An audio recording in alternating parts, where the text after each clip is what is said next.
तो ये जो क्रोमोसोम डिप्लॉयड है वो डिप्लॉयड में कन्वर्ट होते हैं और एक पेरेंट जो होता है वो 4 डॉटर सेल बनाता है और हर जो नया इंडिविजुअल बनने वाला इंडिविजुअल है उसके जो नंबर ऑफ क्रोमोसोम होते हैं वो हाफ रह जाते हैं। अगर बोलते हैं कि the number of chromosome pairs की फॉर्म में तो सिंगल सिंगल हो जाएंगे। तो ये डिफरेंस था माइटोसिस और मियोसिस का बेसिकली।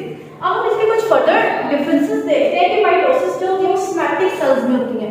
सोमैटिक सेल मतलब ऐसे सेल जो बॉडी के पार्ट्स बनाते हैं, ठीक है, जो सेक्सुअल रिप्रोडक्शन में हिस्सा नहीं लेते। तो इन्होंने कहा सोमैटिक सेल्स में होती है और मियोसिस होती है वो जर्म लाइन सेल्स में होती है। जर्म लाइन सेल्स का मतलब क्या होता है, जिन्होंने गैमेट्स बनाने हैं, मेल गैमेट बनाना है, फीमेल गैमेट्स बनानी है, ठीक है, उन्होंने फिर बाद में क्या करनी होती है